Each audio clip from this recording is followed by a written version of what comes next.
Hello, and welcome back to my channel.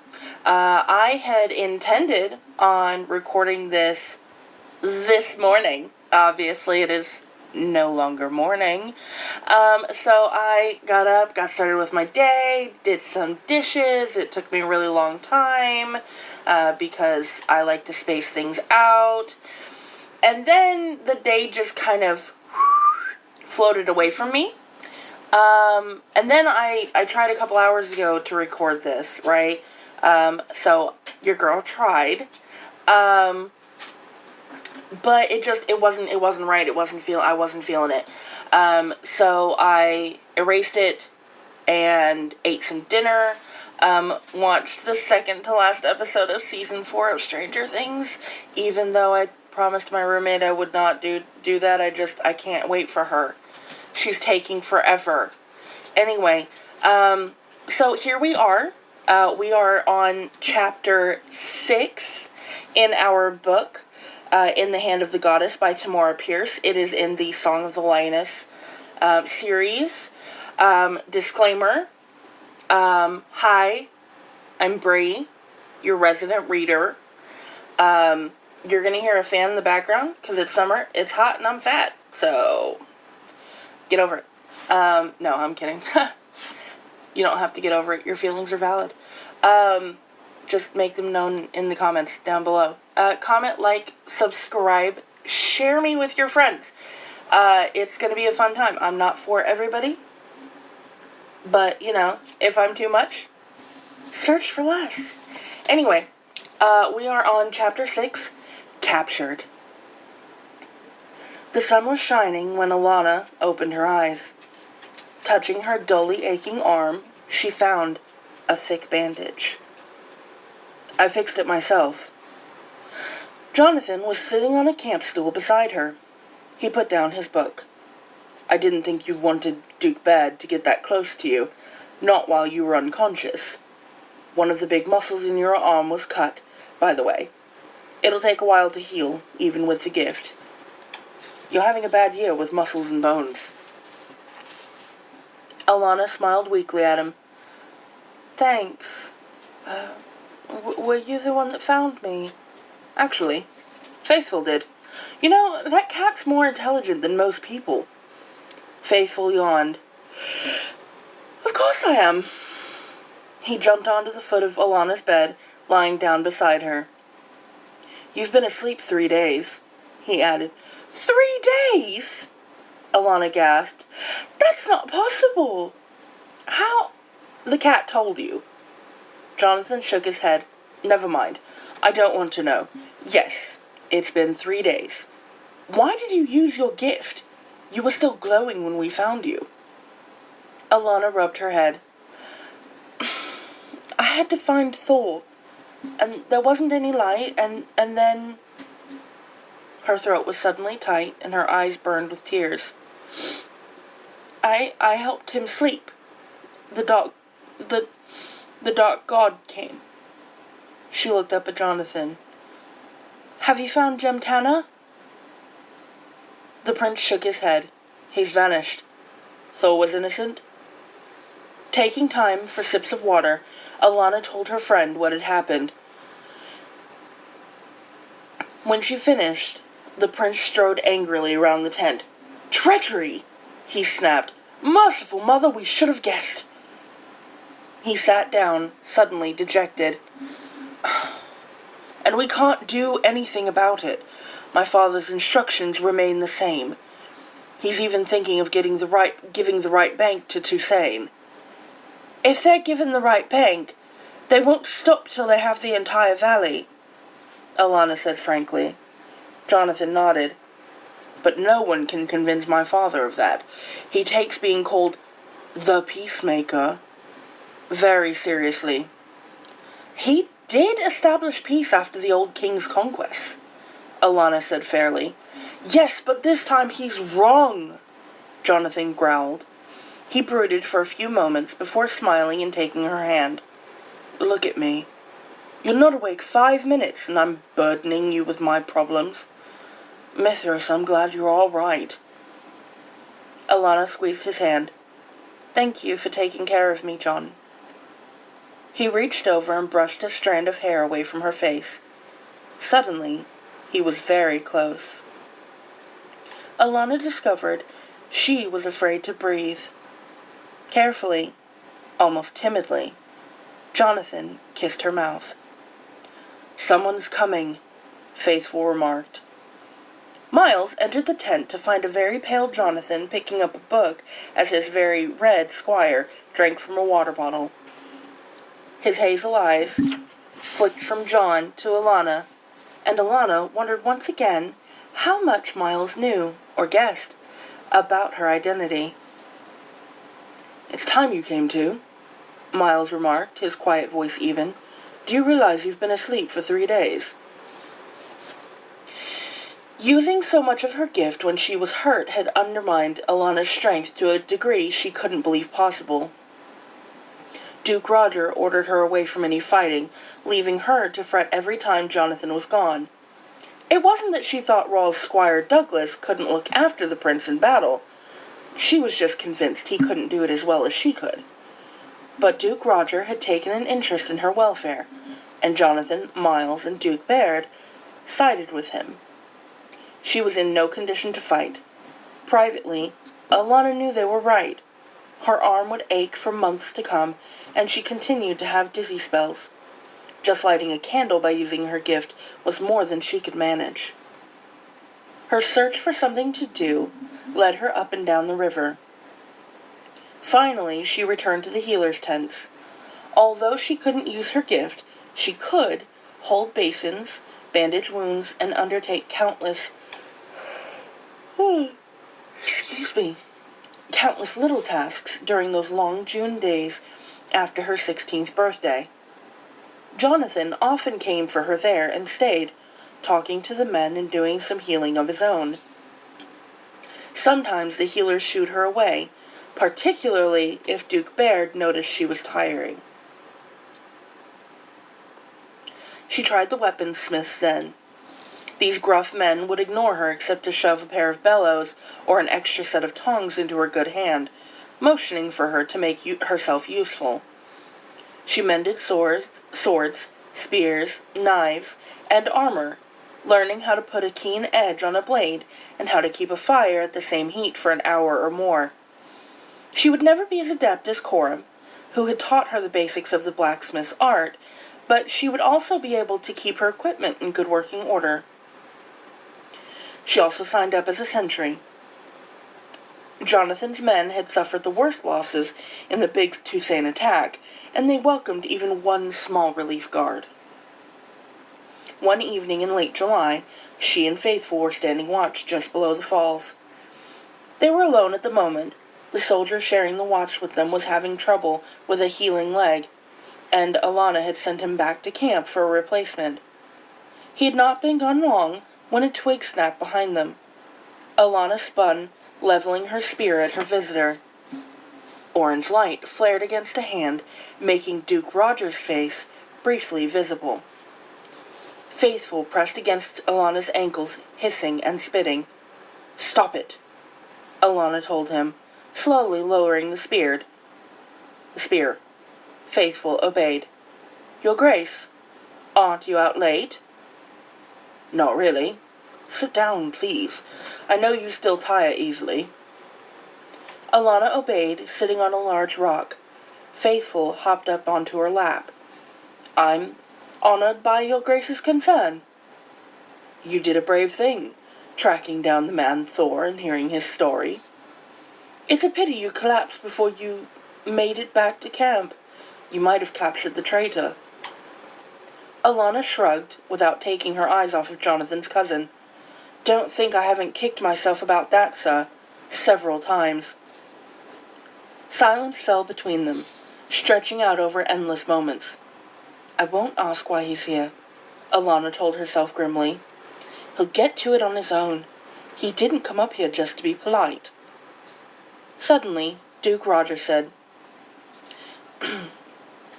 "We are not friends, are we, Alan?"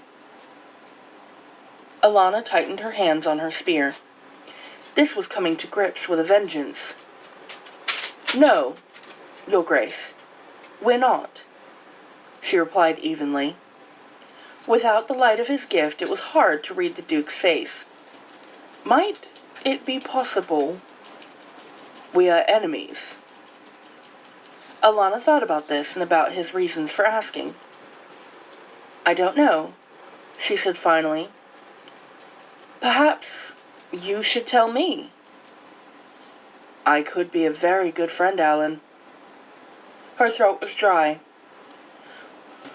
What kind of game was he playing? Was this a warning or a threat? I have no desire to make you my enemy, sir. I'd like to live to a ripe old age and die in my sleep. White teeth flashed in a grin against his shadowed face. I can sympathize. Such an ending could be yours, if we were friends. Many things could be yours. Alana shifted her hold on the spear. Her fingers were getting numb. I would have to be assured that my other friends have the same chance, Your Grace, she said boldly.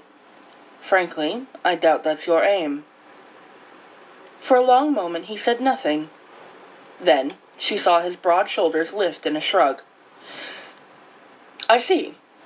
Thus, as long as you feel this way, we will be less than friends, Alana supplied diplomatically. Roger bowed. I appreciate your honesty, Alan of Trebond. Not many dare to be so open with me. She smiled crookedly. Not many have insanity in their families either. This drew a laugh from him. I see. Well, good night to you, Squire Allen. Alana stood, a little stiff from the dampness of the river. Your Grace. She watched Roger fade into the shadows. He has style, she remarked quietly. Style or not, he's as treacherous as a snake, Faithful warned her. Alana touched the ember stone under her shirt. I know, she replied softly. I just wish I had something to crush him with. Give him time, the cat meowed. He'll give you plenty to crush him with. Alana frowned. The problem is that by the time he does, he'll probably be invincible. True, Faithful yawned. Fog's rising. And with that, he curled up and went to sleep. Alana watched the ghostly white tendrils rising from the river's surface, feeling very tired. Just what I need, she yawned disgustedly. I didn't think there'd be any fog tonight. The mist rose quickly, smothering all the night noises. Everything sounded different. The river, the distant camp, even the nearby waterfall. Alana's nose itched till her eyes watered. She felt like lying down right there and taking a nap. That would never do. She was on sentry duty. Where was the other guard? One should have come by now. Nervous, Alana made her way to the river and splashed her face with cold water. That helped a little. Returning to her post, she discovered that she couldn't waken Faithful. Something was very wrong. The itching of her nose meant sorcery, and Faithful seemed to be its victim. Should she go for help? The rock striking her head settled the question. Alana dropped, and the men who had crept up behind her in the fog chuckled grimly. Hurry! Jem Tanner hissed as they tied her hands and feet. We won't be safe from the spell much longer. What about the cat? One of the men yawned. He said, forget the cat. Jem snapped. Just get the boy into the boat with the others. A sentry on the second watch ran into camp, Faithful limp in his hands. Squire Allen's been kidnapped, he told the prince, gasping. The cat, he's alive, but I can't wake him. And the other guard who went out with the squire, he's lying in his tent. I can't wake him either. Jonathan took Faithful, reaching with his gift into the sleeping animal. Without warning, his eyes rolled up and he collapsed. Faithful stirred and went back to sleep. The sentry brought Miles on the run. The knight wasted no time. He seized the water bucket and threw the contents over both John and Faithful. The cat only turned over and sighed. The prince stirred, gazing sleepily up at his friend. Sorcery, he whispered, sitting up. Sorcery meant to keep the cat asleep. He grabbed the sentry, his face white. Alan was kidnapped, you're sure? The watch captain ran into the tent. Your Highness, Sir Miles, we're missing 3 men along the river. 2 foot soldiers, Micah and Keel, and Alan of Trebon, Miles said grimly. Aye, sire. This blasted fog's so thick you can barely see your hand before your face, but we found tracks. The sneaks landed below Micah's post and worked their way to the falls, taking those 3. I've got men watching for an attack now, and the camp's on alert. Faithful struggled to his feet and shook himself, his fur sticking out in wet points. Suddenly he let out a yowl of fury and dashed into the night. Miles and the soldiers stared after him in amazement. Someone knew he'd be on watch with Alan, Jonathan said. Suddenly he looked old and grim. They laid a magic that would affect Faithful in particular. When I touched him, I went under. He bit his lip. They must have taken 3. But they wanted Alan. They knew he'd be there with his cat, and they took him. He gripped Miles's arm. Miles, we have to do something. If they find out... Hush, Jonathan, Miles interrupted. We'll do all we can. The sentry who brought Faithful cried out, And that's nothing! We're bound here by the stupidest lot of orders ever writ. His captain and 2 noblemen were staring at him. He gulped and continued. Saving your presence, Highness, my lord, but it's true. Micah and Keel are chums of mine, and Squire Allen saved this eye not 2 weeks ago, and we can't help them. Jonathan put a hand on the man's shoulder, smiling tightly. We'll see, my friend. He nodded to Miles. I'm off for the fort. Maybe Roger will have some idea of what's going on. Miles tugged his beard. That's possible, he said thoughtfully. That's very possible. Roger knew nothing other than the kind of spell that had been used on the cat and the sleeping guard. Any village healer can do it, I'm afraid, he told Jonathan grimly. Sleep is particularly easy to create because it's something the body does naturally. He gazed out the window and sighed, knowing Jonathan was watching him closely. A pity about that young man. With your father's orders, we'll have to wait for a ransom demand. Alan's obviously a noble, and even Duke Hillam won't dare to flout the conventions of war. But no ransom demand came by messenger bird across the river. It was well past noon on the day after the kidnapping when a red-eyed Jonathan returned to his tent. Faithful lay on the cot beside him, looking lost. John fell asleep while petting the cat, but within a few hours he was prowling the riverbank like a restless tiger. Other men were there, men from the camp, weaponsmiths, healers, Jonathan's friends, all staring at the other side as if they could see the missing 3 if they looked hard enough. When Jonathan returned to camp, he found Miles staring into a full mug of brandy. To his surprise, the shaggy knight wasn't drinking. This is too serious for drink, Miles said, guessing the prince's thought. He nodded towards Faithful. The cat was lying with his head on his paws, his eyes wide and unblinking. He's worried. That makes me worried. I can't be convinced that Alan's capture was not the sole object of this raid. Jonathan sat down, twisting his hands together. Miles, I can't leave him over there, he whispered. Miles shook his head. Don't. Sir, you're about to tell me why Alan, of all people, should not be left among enemies for very long. I would rather hear it from Alan when he's ready to tell me. You already know, Jonathan accused. The older man smiled. Let's say I formed an educated guess. I can wait to have it confirmed. Jonathan scowled, rising to pace again. If Alan stays on that side of the river, you won't have to wait much longer. Miles saw John was eyeing the river.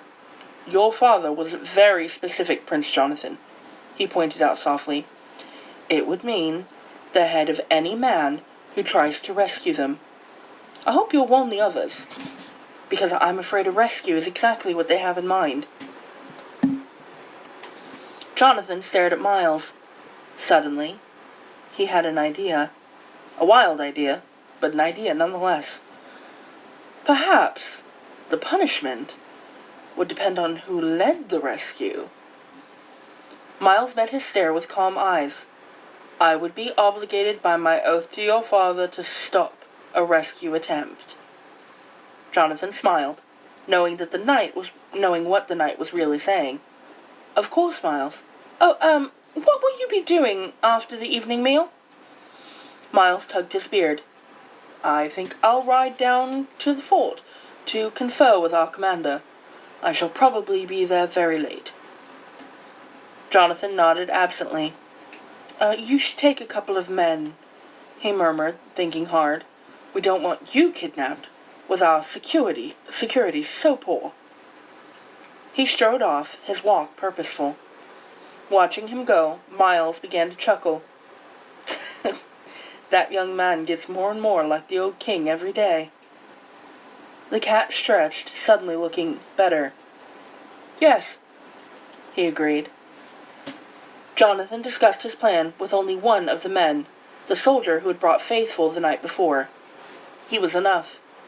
When John, Gary, Rawl, and then their squires arrived at the falls just after sunset, they found 30 grim-faced men, and Faithful, waiting.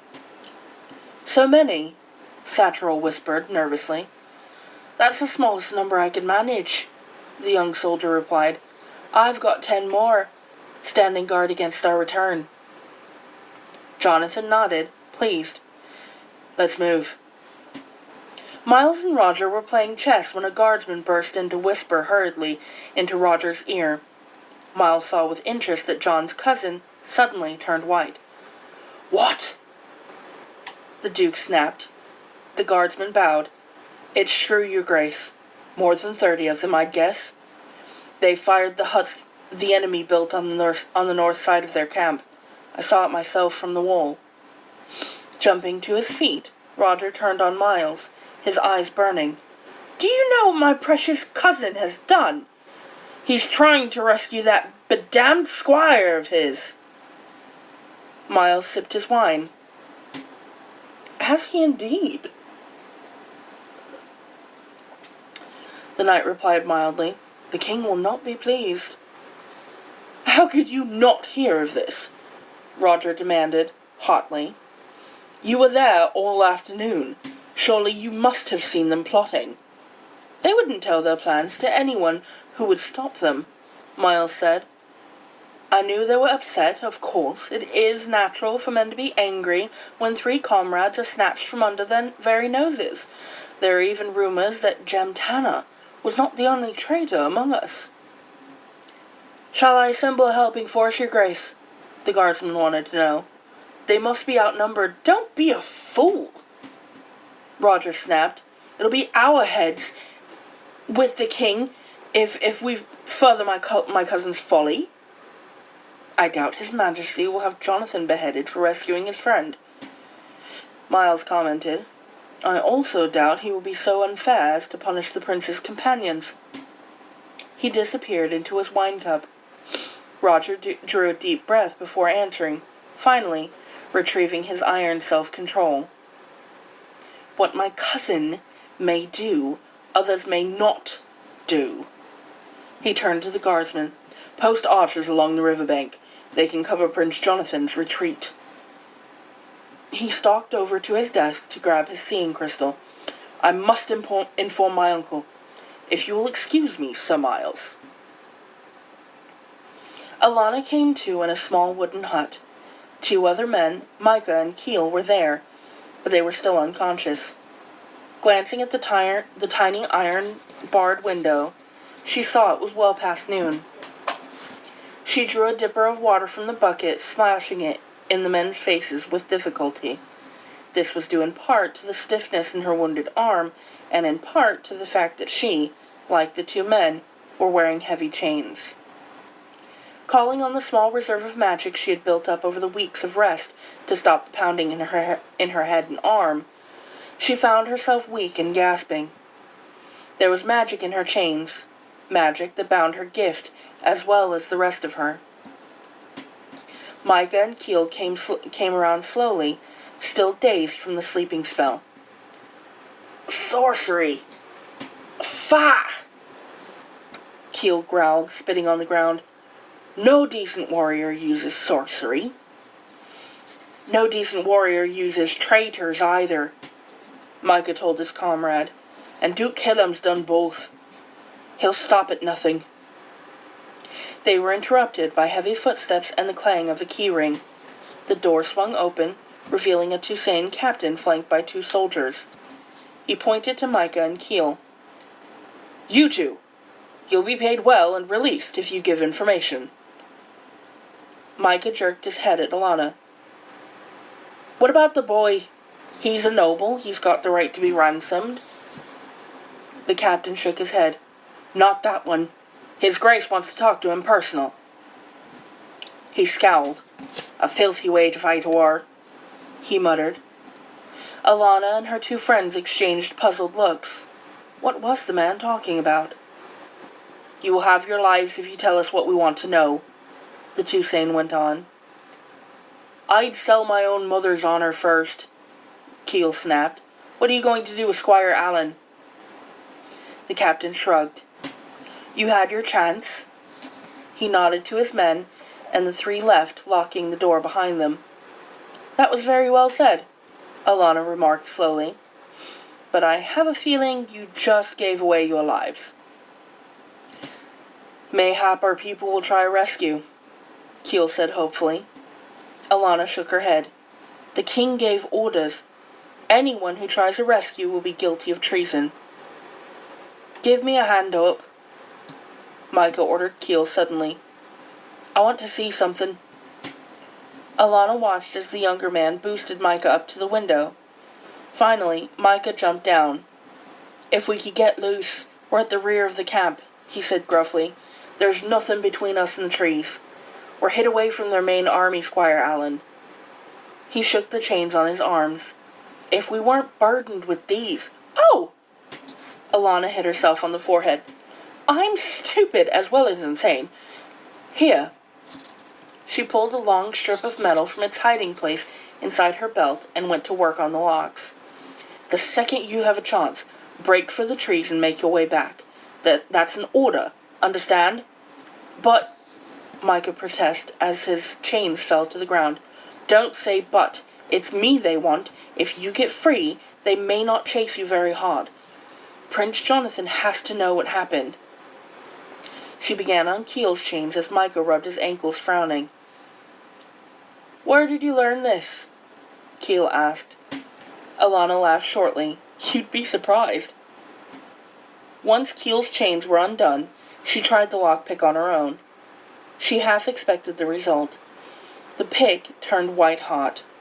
Alana dropped it on the ground where it lay, melted out of any useful shape. As I thought, somebody made triply sure I couldn't leave. Was it an accident that her chains alone were sorcerer and pick-proof? Somehow, she had trouble believing it was coincidence. More visitors came as sunset was dying from the sky. At the sound of approaching footsteps, Micah and Keel hid themselves on either side of the door, their chains ready for use as weapons. The footsteps stopped. "Captain," a male voice hissed, "if you continue with your objections, I'll see to it that you're given a more unpleasant command. Under the noses of foot archers, for example." "I don't like fighting a war like this." It was the voice of the captain who had first visited them. "It isn't honorable." "I believe in results, not honor." The stranger uttered 3 arcane words. Red fire burst through the hut, blinding Alana. Micah and Keel slumped on the floor unconscious, and the door swung open.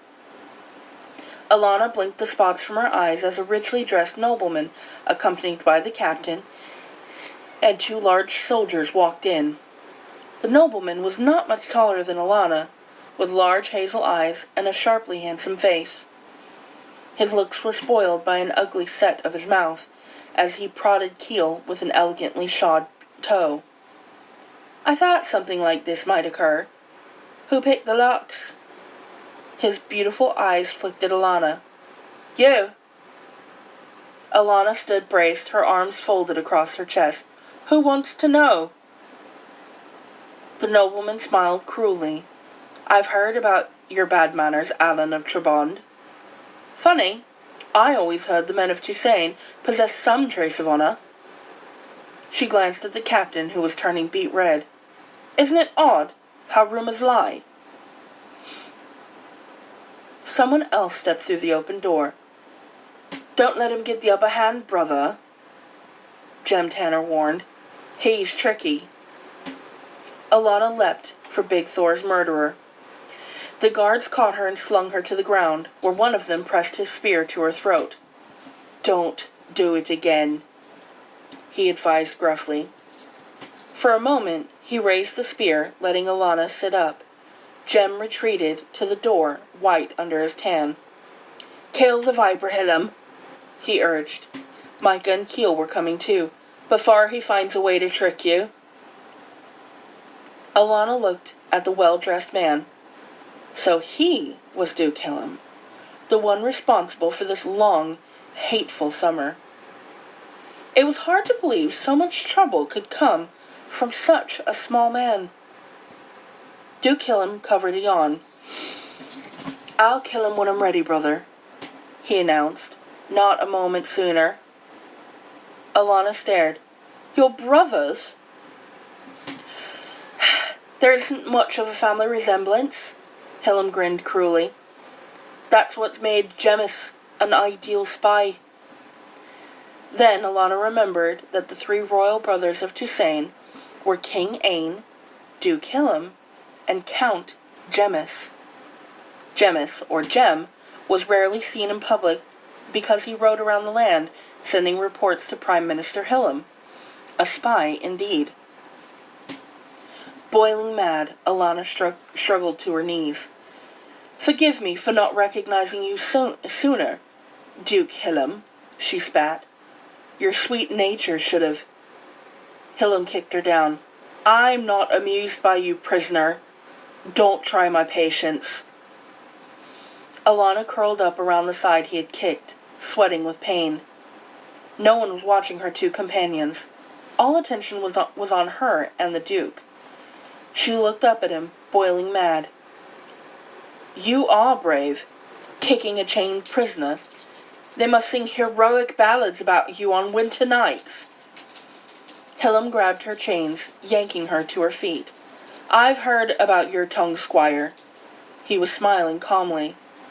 That frightened her. No one as angry as Hillam smiled, unless he was insane. "Perhaps I'll cut it out." He threw her against the rear wall and advanced on her.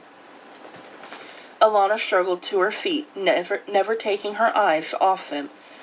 "Behavior I'd expect from a goat-herder's bastard, not a nobleman," she taunted as Micah and Keel inched towards the open door. "Perhaps your mother tricked your father." Hillam hit her again, knocking her to her knees.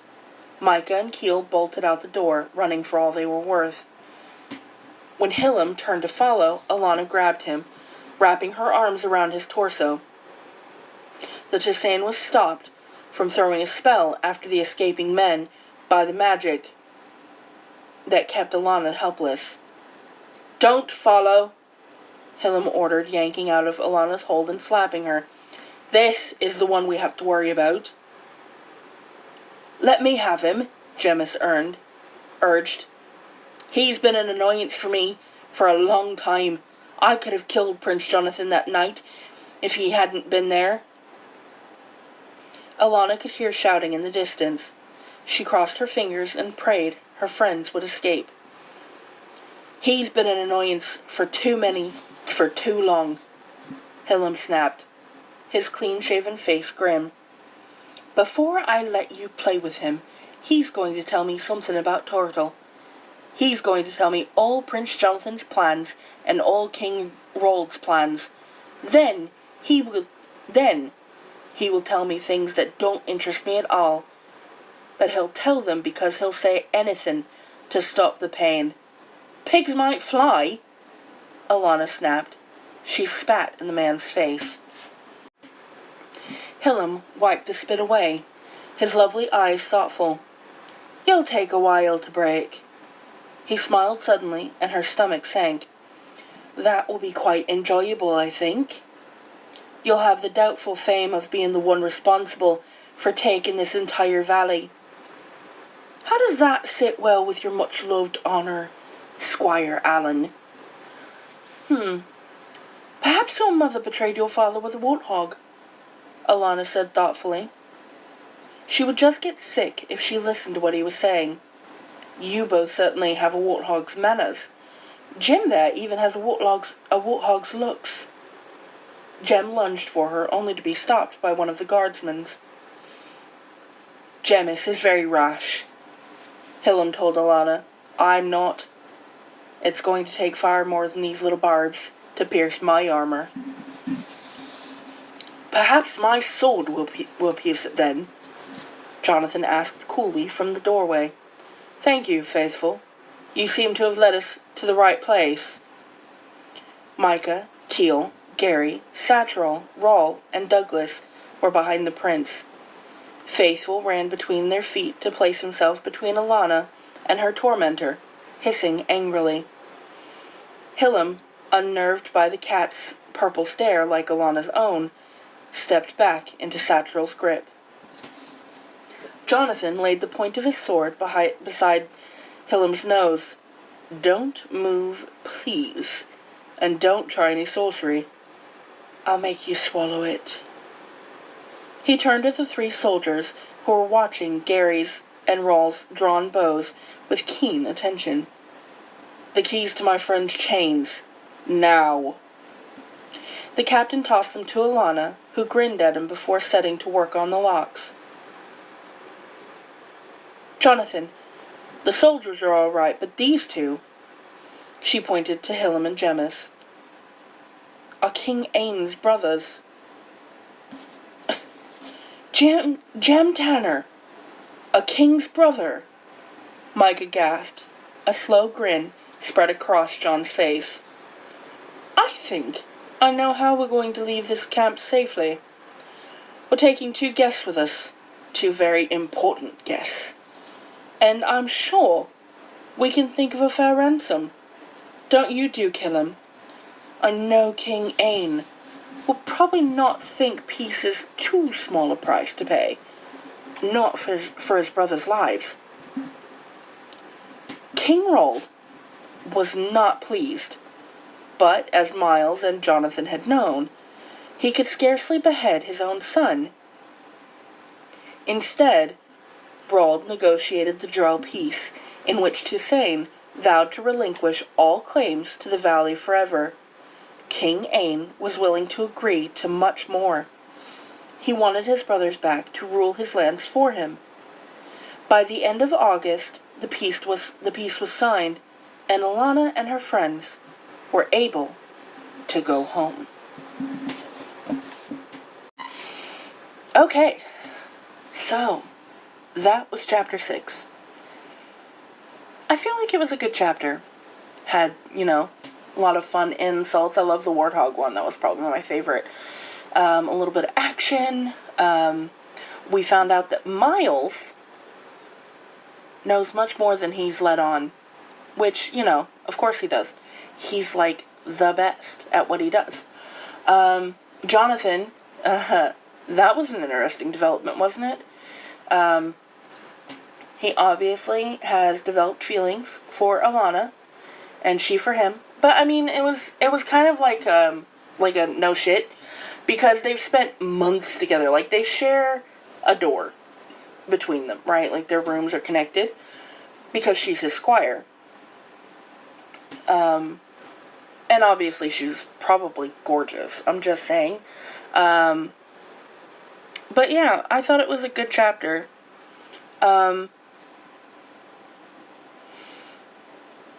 I like how Miles, he was like, Jonathan, as you know, I will be obligated to tell you, no, don't go.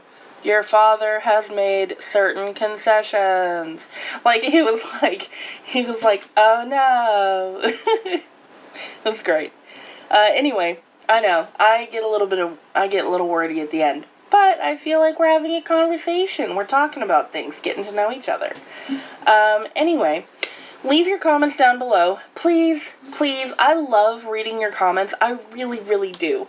And I really do comment back to, like, all of them. Because I get super excited when I see that somebody's commented on my videos. So, comment down below. Like the video. It really helps me out. I don't know with what exactly, because I haven't quite figured out this whole YouTube thing.